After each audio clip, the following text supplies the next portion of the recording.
The first of these principles came from a Vedantic scholar in the 10th century. His name was Tilopa.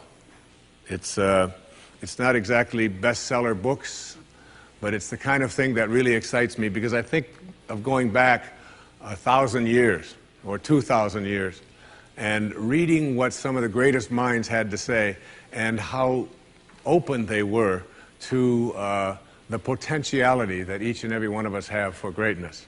And this first principle says, as Tilopa put it, have a mind that is open to everything and attached to nothing. One of the central principles of my life is that no one knows enough to be a pessimist about anything. And that each and every one of us, when we close our mind to what is possible for us or what is possible for humanity, closes off the genius that resides and lives in each and every one of us. Having an open mind doesn't necessarily mean finding fault with all of the things that you've been taught by others. It means opening yourself up to the potentiality and the possibility that anything and everything is possible. So having a mind that is open to everything and attached to nothing really means finding within ourselves the ability to get rid of a trait that I find so common in the contemporary world. Do you know that most people that I meet spend their lives looking for occasions to be offended? They actually are out there hoping that they can find some reason to be offended.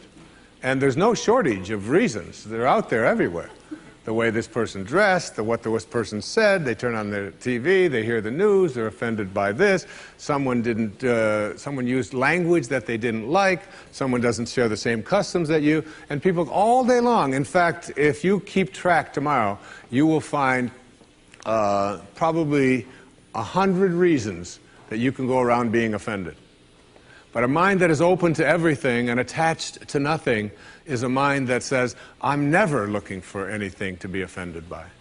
And that whatever anybody else out there has to say, my response to that is, that's an interesting point of view. I've never considered that before. I remember being interviewed for a morning television show, and the woman that was interviewing me said, how does it feel to be talking to audiences where people have all of these strange beliefs, these weird things that they come to? And it intrigues me because one of the things that Emerson said is in one of his very first essays. He says the first thing we have to say respecting what are called new views here in New England, where we are right now, is that they are not new, but the very oldest of thoughts cast into the mold of these new times. And that was in 1842. He was speaking about that.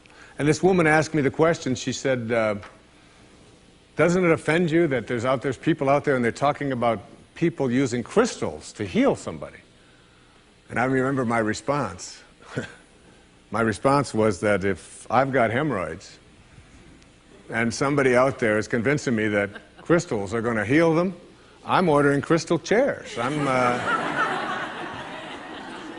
not? I mean, all you have to do is understand something called a placebo. And what is a placebo? It's nothing more than a convincing belief. If I hand you this pill and say this pill is going to cure your arthritis, and you take it and the pill is just a sugar pill, but your arthritis disappears, I'm into buying those placebos. Where can I get some of those placebos? And it's true of everything. And it's when you think about all the things that we enjoy and what our life is like, it took people who had a mind that wasn't closed to allow us to make the progress that we've made. Progress is impossible if you always do things the way you've always done things. But the other word in this, what Tilopa said, is be attached nowhere. be attached nowhere. Attachment really means I am deluding myself into a belief that if I can't have or if I can't do this or that thing, then somehow I am going to become immobilized. So an open mind that is detached. In my most recent book, in A Spiritual Solution to Every Problem, I have an observation. And it's an observation from Anthony DeMello, a man I respect enormously, a priest, who, in The Way to Love, puts it this way. Here's a great test for your relationships, especially the relationships that you're in with those whom you love. Not your children, but your spouses and your lovers and so on. Try this test on for size. 1, I am not really attached to you at all. I am merely deluding myself into the belief that without you, I will not be happy. And 2, and here's the toughest test for non-attachment, I leave you free to be yourself, to think your thoughts, indulge your tastes, follow your inclinations, behave in ways that you decide are to your liking. How's that for a challenge? And so what most of us do in our relationships and why they are not as successful as we would like them to be is that we become attached and we tell ourselves that if this person behaves in a way that I find offensive, then I can't be happy. I make my happiness, my fulfillment dependent upon those people that I love being what I think that they should be. And detachment doesn't mean being a victim. It just simply means I know that I can make my life fulfilled and happy by having a mind that is open to everything and attached nowhere. The second principle is a very simple principle. It says you can't give away what you don't have. Now it sounds ridiculous, okay? But it's more than what meets the ear as you hear this. You can't give away what you don't have. People who are not good at giving away love can't give away love because they don't have it to give away. If I want to give you a dozen oranges, I can't give you those dozen oranges unless I go out and pick up 12 oranges someplace. Otherwise, all it is just empty rhetoric. And the same thing is true of virtually everything in your life.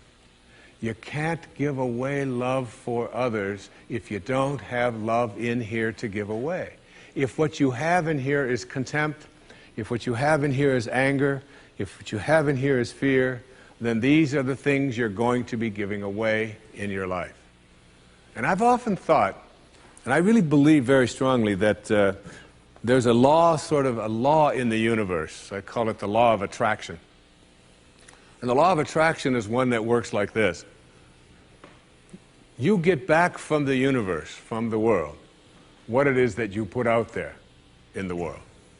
And if you're putting out there into the world that I am not worthy of attracting something beautiful into my life, that the universe will respond back to you with exactly that message.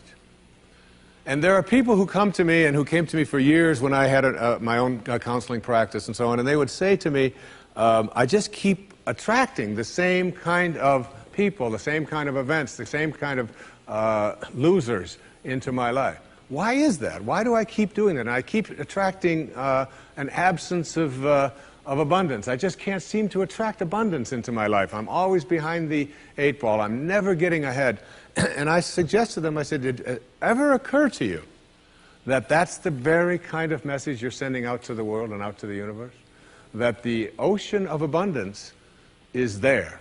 And you can go to that ocean of abundance and you can take a Mack truck and you can fill it up 20 times a day and take it out of there, and guess what? It doesn't impact at all the ocean of abundance. It doesn't even go down a zillionth of an inch. It's unlimited.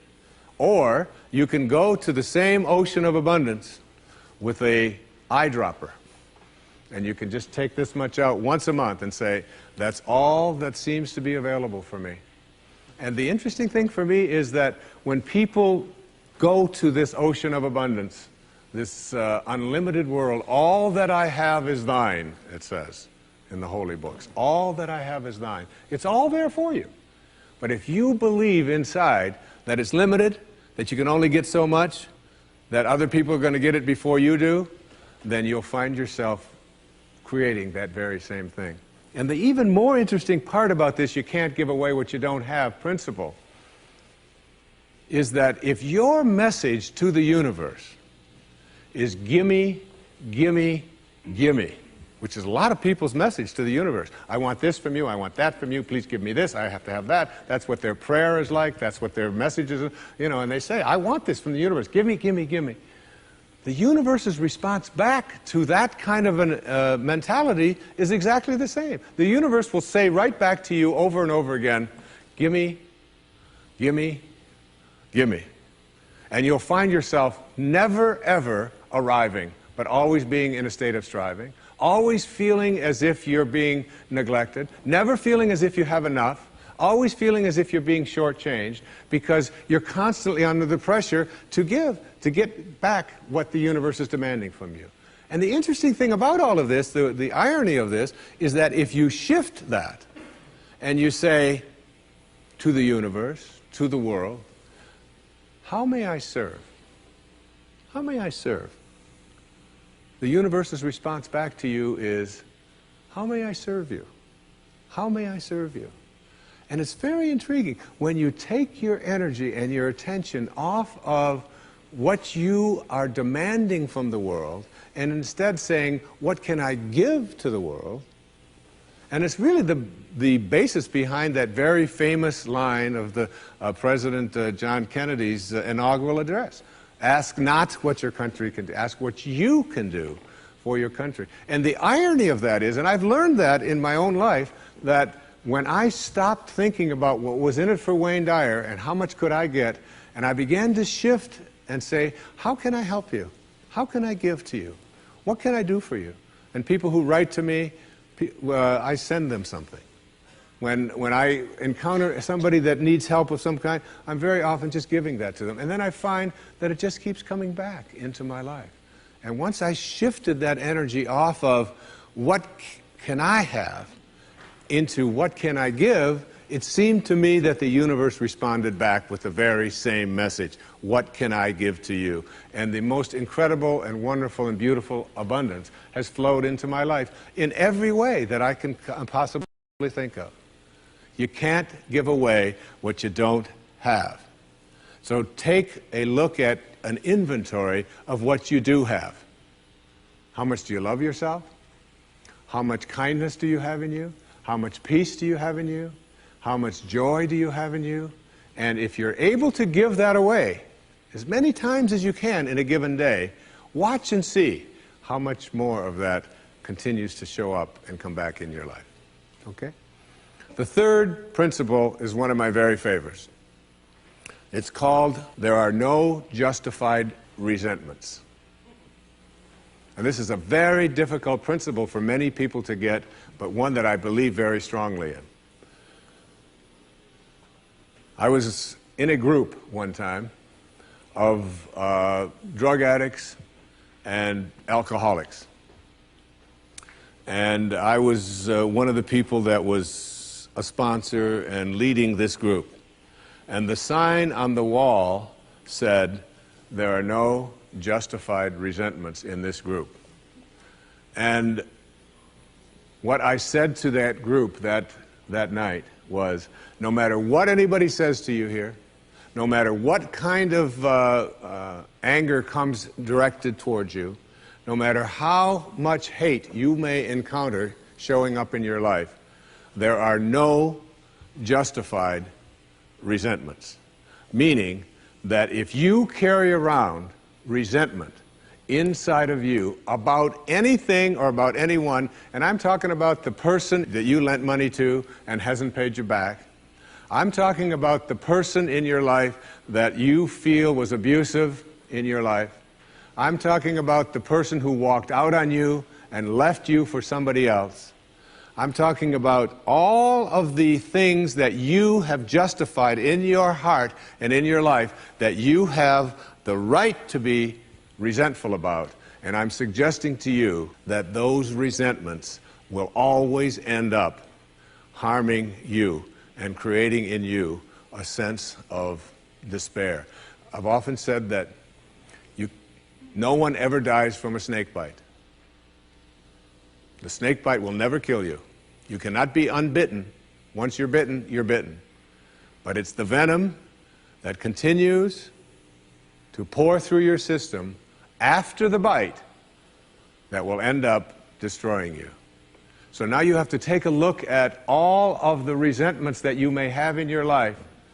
And I'd like to suggest to you that I think there is a wonderful metaphor for this that I have created in my life for how to make this work. And I think that Regis Philbin is the one who's responsible for it, all right? My buddy Regis. There's a show called Who Wants to Be a Millionaire that has been popular all over the world. I'm in South Africa, it comes on, all right? I was in Australia, and they've got their own Australian version. And in Greece, they have the Greek edition of Who Wants to Be a Millionaire. And basically, this show has two levels that you have to get to. Now, the first level is the $1,000 level. And at the $1,000 level, you basically have to answer a question like, on your hand, you have some digits. Those digits on your hand are called your feet, your nose, your ears, your fingers. And everybody who ever goes on the show has this horrible dread that they're going to go out on one of those questions, right? So basically, in order to get to the $1,000 level, all you have to do is answer 5 pretty simple questions in order to get to the $1,000 level. Now, on this program, the $1,000 level for you in this metaphor means that you will leave with something if you get this. At least get this. This is the $1,000 level. You must send blame out of your life for any conditions of your life. Blame has to go. All right? Now, blame means if you're sitting there with a disease, you say, without guilt, it's mine, I take responsibility for it.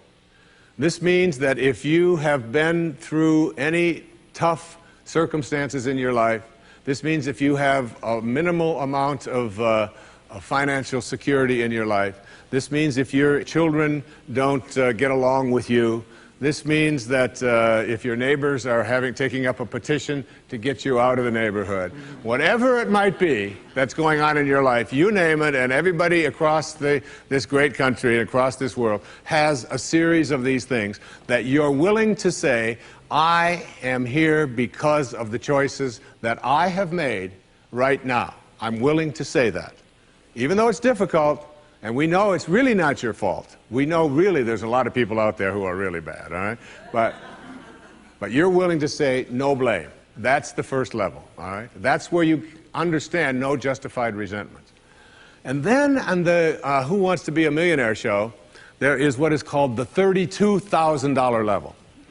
And the $32,000 level is not only an opportunity for you to walk away with a sizable amount of goodies, which you can walk away from tonight in this program, but it also is the door opener to multi-wealth. But you got to get to this in order to have an opportunity to move into these transcendent levels, all right? Millionaire spiritual status, all right? You got to get through these next 5 questions. And this $32,000 question, or level rather, comes to this. It came to me from a quotation that I used in the writing of A Spiritual Solution to Every Problem. I read a book that was written a couple of thousand years ago by Patanjali, the Yoga Sutras, the aphorisms of Patanjali. And one of those sutras, one of those aphorisms, observations that this brilliant man made almost 2,000 years ago was this. He said, if you become steadfast in your abstentions of thoughts of harm directed towards others, all living creatures will cease to feel enmity in your presence. Now this translates to blame, pretty basic, no more blame. I'm just not going to assign responsibility to other people for where I am, because now I have an opportunity to get rid of it. If I think someone else caused it, then I've got to wait for somebody else to change in order for me to get rid of it, and you might wait forever for that. But if I take responsibility for it, I can do something, including move on, which might be the most important thing to do. All right? But at the higher level, when there are no justified resentments, what you are doing is what St. Francis did, Francesco. What you are doing is you are at a place where you are sending love in response to hate. You are literally saying, no matter what comes my way, I am going to be steadfast in my abstention of thoughts of harm directed toward others.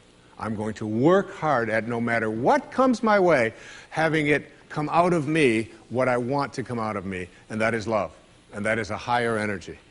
And if you can get to that level, Patanjali said, all living creatures will cease to feel enmity in your presence. I have a little girl, a precious little girl. I have 6 precious girls and 2 precious sons, but I have a little girl who is almost 12. And she loves animals like no one I've ever met in my life. I mean, her whole life revolves around animals.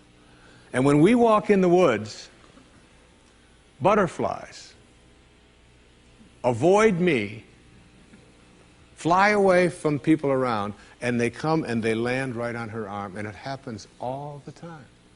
All living creatures, she couldn't have a thought of harm directed towards any living creature, and Patanjali said to us, all living creatures will cease to feel fear or enmity or anger in the presence of those who can send love in response to hate. That's what I mean when I say there are no justified resentments. What I'd like to do, I'd like to share a little story here with you. It's a very tender story. It was sent to me by someone who sends me beautiful things in the mail. And I call it the Teddy story. And I'd like to read this to you, if I can do it without tearing up. And this story illustrates this as well as anything I've ever seen. There's a story many years ago of an elementary school teacher. Her name was Mrs. Thompson. As she stood in front of her 5th grade class on the very first day of school, she told the children a lie. Like most teachers, she looked at her students and said that she loved them all the same. But that was impossible, because there in the front row, slumped in his seat, was a little boy named Teddy Stoddard. Mrs. Thompson had watched Teddy the year before and noticed that he didn't play well with the other children, that his clothes were messy, and that he constantly needed a bath. Teddy could be unpleasant. It got to the point where Mrs. Thompson would actually take delight in marking his papers with a broad red pen and making bold X's and then putting a big F at the top of his papers. At the school where Mrs. Thompson taught, she was required to review each child's past records, and she put Teddy's off until last. However, when she reviewed his file, she was in for a surprise. Teddy's 1st grade teacher wrote, "Teddy is a bright child with a ready laugh. He does his work neatly, and he has good manners. He's a joy to be around." His 2nd grade teacher wrote, "Teddy's an excellent student, well liked by his classmates. But he's troubled because his mother has a terminal illness, and life at home must be a struggle." His 3rd grade teacher wrote, "His mother's death has been hard on him. He tries to do his best, but his father doesn't show much interest, and his home life will soon affect him if steps aren't taken." Teddy's 4th grade teacher wrote, "Teddy's withdrawn and doesn't show up much interest in school. He doesn't have many friends, and sometimes he even sleeps in class." By now, Mrs. Thompson realized the problem, and she was ashamed of herself. She felt even worse when her students brought her Christmas presents wrapped in beautiful ribbons and bright paper, except for Teddy's. His present was clumsily wrapped in heavy brown paper that he got from the grocery bag. Mrs. Thompson took pains to open it in the middle of the other presents. Some of the children started to laugh when she found a rhinestone bracelet with some of the stones missing and a bottle that was 1/4 full of perfume. But she stifled her children's laughter when she exclaimed how pretty the bracelet was, putting it on and dabbing some of the perfume on her wrist. Teddy Stoddard stayed after school that day just long enough to say, "Mrs. Thompson, today you smell just like my mom used to." After the children left, she cried for at least an hour. On the very day, she quit teaching reading, writing, and arithmetic, and instead, she began to teach children. Mrs. Thompson paid particular attention to Teddy. As she worked with him and his mind seemed to come alive, the more she encouraged him, the faster he responded. By the end of the year, Teddy had become one of the smartest children in the class, and despite her lie, became one of her teacher's pets. A year later, she found a note under the door from Teddy telling her that she was still the best teacher he ever had in his whole life. 6 years went by before she got another note from Teddy. He then wrote that he had finished high school third in his class, and she was still the best teacher he ever had in his whole life. 4 years after that, she got another letter saying that while things had been tough at times, he stayed in school and stuck with it, and would soon graduate from college with the highest of honors. He assured Mrs. Thompson that she was still the very best and favorite teacher he ever had in his whole life. Then 4 more years passed, and yet another letter came. This time he explained that after he got his bachelor's degree, he decided to go a little further. The letter explained that she was still the best and favorite teacher he ever had, but now his name was a little longer. The letter was signed Theodore F. Stoddard, M.D. But the story doesn't end there. You see, there was yet another letter that spring.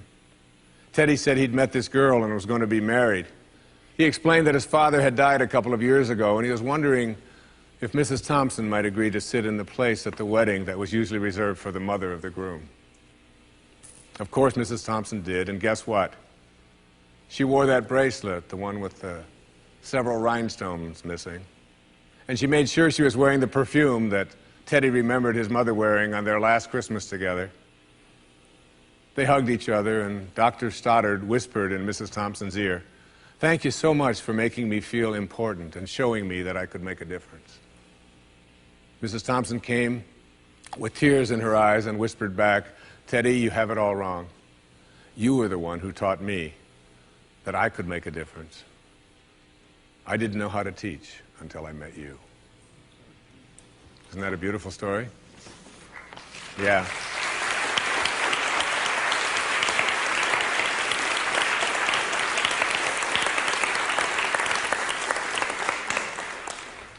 That symbolizes there are no justified resentments.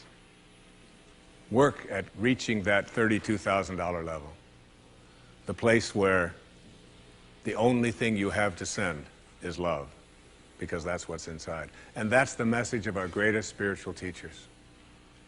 That's all they ever had to give away. The next principle I call "Don't die with your music still in you." And who better to quote than Thoreau right here in Concord when he talked about some of us hear a different drummer, and we must march to the music that we hear. But all of you, everybody watching, everybody here in this beautiful parish, all of you have some music playing. And all of you have a heroic mission. There's no accidents in this universe. We all show up here with a purpose. There's an intelligence that is a part of everything and everyone, and all of us are connected to it.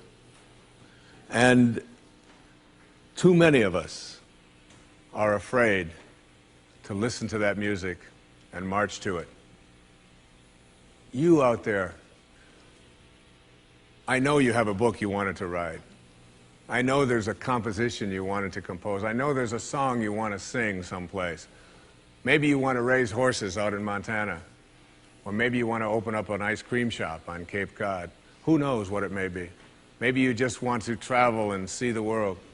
Maybe you want to go into a relationship with someone but you've been afraid to, but your heart says it's the right thing to do. All of us feel something. And in Leo Tolstoy's famous novel, The Death of Ivan Ilyich, he asks this question that would be terrifying to me. He says, as he has his accountant from Moscow lying on his deathbed, contemplating the horror of this question, what if my whole life has been wrong? I've known what my music is. It's playing right now.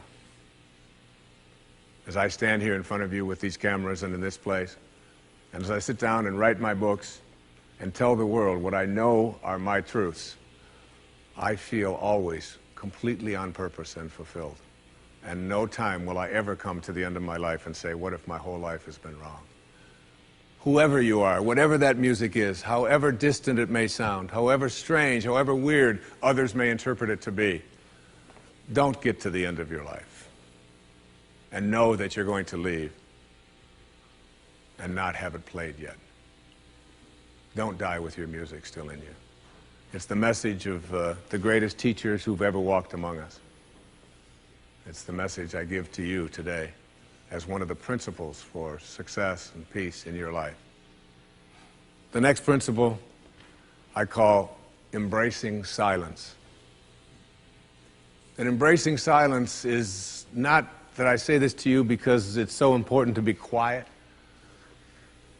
What I have learned, I have a dear friend, and many of you know, we've put out tapes together, we've appeared on stages all over the world together.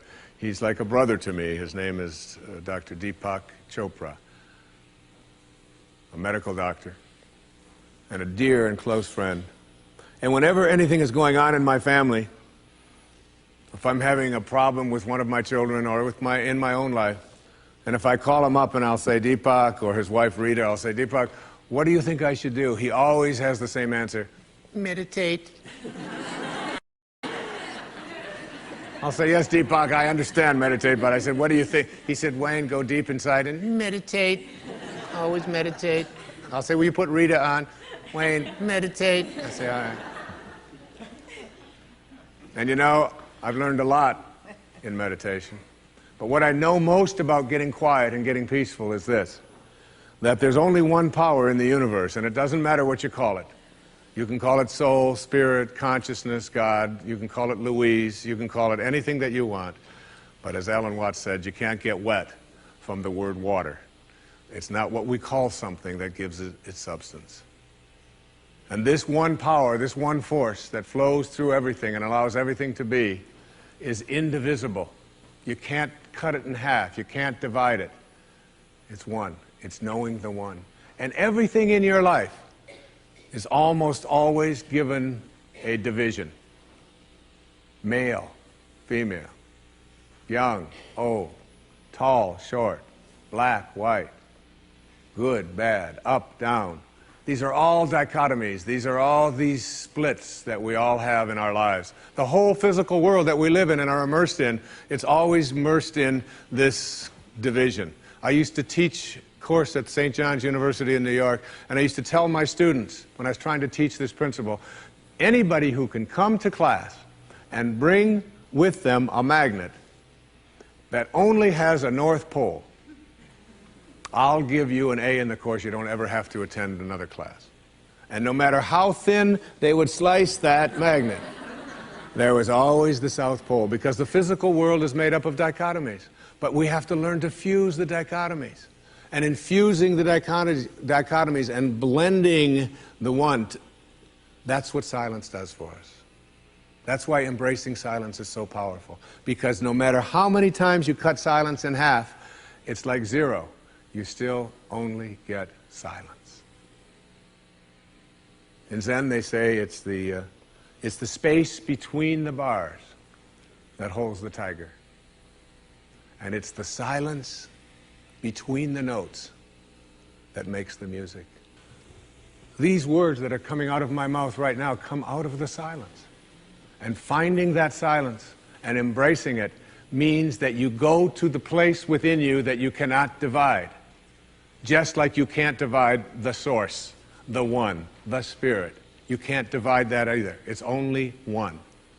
So when you go into your silence and you begin to practice meditation and you begin to make this a part of your life and embrace silence, what you discover is this is where you'll come to know your source. You'll make conscious contact with your source. I can't tell you how many people that have come to me who have suffered from serious illnesses, who've been given diagnoses that it's terminal and that you can't do it, who have gone out to the wilderness and have decided that I am going to commune with nature. And the transcendentalists, Thoreau and Emerson, they believed that nature was our source and that we were all products of nature. And if you can get back to your source, if you can get back to that feeling of being with spirit, that's where healing can take place. And I've had wonderful stories of people who've told me that it was when I began to embrace that silence that I began to feel more connected to my source. Embrace silence because it's a way to come to know God, to know your source. Both are indivisible. And the only experience you can have in your daily life that even comes close to a spiritual awakening is silence. The next principle I call giving up your personal history. And I learned it from a man named Carlos Castaneda, who once said that one day, he said, I finally realized that I no longer needed a personal history. And just like drinking, he said, I gave it up. And that, and only that, has made all the difference in the world. You know the nice thing about giving up your personal history? Is that if you don't have a story, you don't have to live up to it. All of us have these bags of manure that we carry around with us, called our past. And the people who have done things to us, and the events and the circumstances, all of this stuff that we use and we bond to. And we bond ourselves to these wounds of our past, and we identify ourselves on the basis of these wounds. And every once in a while we set it down and we reach in there and we smear it all over ourselves. And then we wonder, why does my life smell so bad? I don't understand this. When in fact, the now, this moment, merging yourself into the now, means that you may have been in a relationship. I had a woman from Holland who came over to see me, whose husband had left her after 25 years. She had 4 children, and she just had been on the verge of suicide. And she was losing weight, and she was depressed, and she was taking all kinds of drugs for it, and she was getting sicker and sicker because she just couldn't get over it. And she came to a book signing that I was doing at a bookstore down in Florida. And she said, you've got to say something to me. You've got to say something to me that will help me to get over this. And I told her this line. I said, give up your personal history. Merge yourself here, now, into this moment. And those 25 years are something, if you want to understand how to do it, think of your past as, oh, this hat. And this is your past. Now, you can't just set this thing down over here and walk away from it and give up your personal history, because you'll always have it there to look back at. What you do is you pick up your past and you embrace it. You understand it, you accept it, as I had to go through these things that I had to go through in order for me to get to this place today, and the evidence for that is that I did. You don't need any more evidence. You did. And then you toss it. You toss it. You embrace it, and you toss it. And you merge into the now by giving up your attachment. And some of you have heard me use the metaphor of the wake. Alan Watts talked about the wake is not what drives the boat. The wake is just a trail that is left behind. That's all it is. And so is the wake of your life. And the wake doesn't make the boat go, and neither does the wake of your life, the reason why your life is going in the direction that it is. The wake is a trail that is left behind, and it's an illusion to believe that it is the cause of your suffering or your struggles or your difficulty. Give it up. Let it go. Embrace it, understand it, get help doing that if you must, and then move into the now. The next principle I call, it's from a line of Albert Einstein. He said, you can't solve a problem with the same mind that created it. In order to work at solving these things called problems in your life, you have to change your mind. It is your mind where they live. It is your mind that created them. There is where you experience them. They're all illusions. You must change your mind. Literally rewrite your agreement with reality. One of the things I had said earlier is that one of the most difficult things to do in the world is to admit that you were wrong. Admitting that you were wrong is nothing more than saying, I have been making choices with my mind that have created things in my life that are not working. And I no longer intend to continue making those choices. I was wrong. You don't have to make a declaration of it. You don't have to go out and feel guilty about it. You just simply say, it didn't work. The relationship that I was in before, I behaved in these ways. I didn't realize that it wasn't working for me. Now I do, and this is where I choose to be now. The secret of a successful relationship is, to me, understanding that you put your attention and your energy in a person on what you love rather than what you don't love. Robert Frost said it so beautifully. We love the things we love for what they are. For what they are. Not for what they ought to be, not for what they used to be, but for what they are. So when you look into the eyes of a person you're in a relationship with, whether it's your children, you catch them doing things right as much as you possibly can. That's oftentimes takes a lot of hunting, but you'll find it. And when you think that my relationship isn't working, remember, it's in my mind. What am I thinking about that person? And if I could just change my mind and put my thoughts on what I love about this person and keep them there, that makes the relationship flourish. And there are people who go through their entire relationship history with no anger, no hatred, no bitterness, and only love. The next principle is, I call it, treating yourself as if you already were what you would like to become. In other words, you get out in front of your life and you see yourself as having already what you know you'd like to have and deserve to have. My children know how to do this perfectly. I have a daughter who wanted a prom dress, and the prom dress was way outside the budget that I thought a prom dress should be. Well, I thought a prom dress shouldn't cost over $20, so I do have a problem, right? But I upped it to somewhere around $250. I don't know how much, whatever. To me, it was still more than I paid for my first house, okay? But at any rate, she called and said, Dad, this is the only prom dress I could wear. I've got to wear this prom dress. If I don't wear this prom dress, it's just on and on and on with this wonderful. You know, I saw a wonderful book about how to raise teenage daughters. The title of it is Get Out of My Life, but first drive me and Cheryl to the mall, all right? That's the actual title. It's a good book.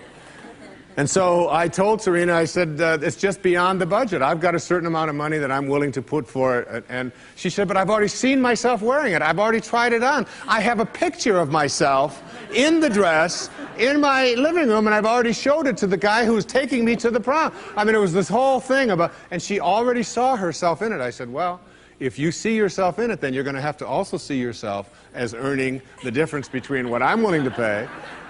And she drew up a contract. She went onto the computer, and on the background of the computer, you know, where they have these little background things they put on, there was 500 pictures of the dress, all right? And she signed a contract and said, I'll babysit, I'll do this, I'll do that, and I will pay the difference. And she did, and she wore the dress, because she understood that you treat yourself as if you already are what you'd like to become. There's a genius in you. You have to treat yourself as if you already were that genius. There's something you're completely capable of. See yourself as already there. Then you'll act upon those thoughts, because the ancestor to every action, said Emerson, is a thought. The next principle is called treasuring your divinity. treasuring your divinity. There's a wonderful observation that I saw from Emerson in Self-Reliance. It's about trusting your divinity, knowing that you are connected to your source, knowing that you are a divine creation and that there are no accidents. He said, a man should learn to detect and watch that gleam of light which flashes across his mind from within, more than the luster of the firmament of bards and sages. Yet he dismisses without notice his own thought, because it's his own. In every work of genius, we recognize our own rejected thoughts. They come back to us with a certain alienated majesty.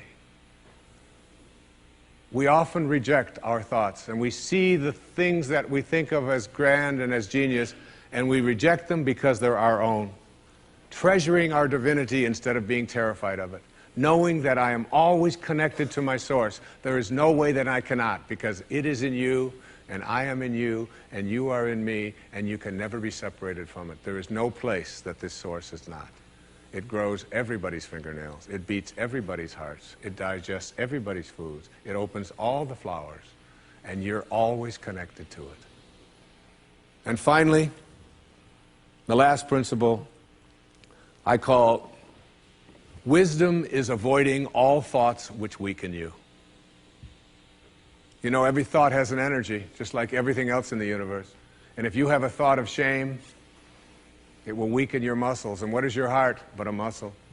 If you raise a child to believe in shame and feel ashamed of themselves, every time they think that shameful thought, they will be weakened. And if you have a thought of fear, and if you have a thought of stress, and you have a thought of anguish and anxiety, all of these thoughts and many more are the thoughts that will always weaken you. When you are having a thought that you know is disempowering you, shift it. Shift it to one that is empowering rather than disempowering. And the thoughts that empower are thoughts of neutrality and willingness and love, and ultimately thoughts of divinity. And when you see a troubled person who is out there struggling at the highest level of unity consciousness or God consciousness or spiritual consciousness, you recognize yourself in all that you see. There, but for the grace of God, go I. And I am connected to that person. Changing your thoughts. I appeared on the Tonight Show many years ago, several times, quite a few times. And I remember coming home from the Tonight Show, and I was walking along the beach, and they had taped the show the night before, and I was out for a walk, and a woman who lived in the Northeast stopped me, and she said, "Didn't I see you last night on the, how could you be here?" I said, "Well, I flew the red eye, and I was walking along." And she said, "You know, we're moving down here." She said, "What are the people like here? What's it like?" And I said to her, I said, "Well, what are they like where you live?" She said, "Well," she said, I live in a very big city." And she said, "They're very pushy. And people are not very kind. And they don't have time for you." And she said, "It's really not very pleasant." She said, "That's one of the reasons I'm leaving there." I said, "Well, that's pretty much what you're going to find here." That's basically what the people are like here. On the way back on the same day, someone else who had seen me the night before on the Tonight Show, who had lived in the Midwest, stopped me and asked me almost the same question. She said, "You live here?" I said, "Yes." She said, "Well, my husband and I are moving here and we're looking for a school." She said, "What are the people like here? What's it like here?" I said, "What are they like in Chicago, where you live?" She said, "Oh," she said, "it's the Midwest." She said, "People are very friendly, they're open, they open their homes to you, they're very loving, they're very kind." She said, "It's a wonderful place." She said, "I love that, I'm going to really miss that." I said, "That's pretty much what you're going to find here." It's what you expect, it's what you think about that expands. It's what Emerson taught us. The ancestor to every action is a thought. Change your thoughts, and you change your world. Change your expectations, and you change around what you begin to manifest and see showing up in your life.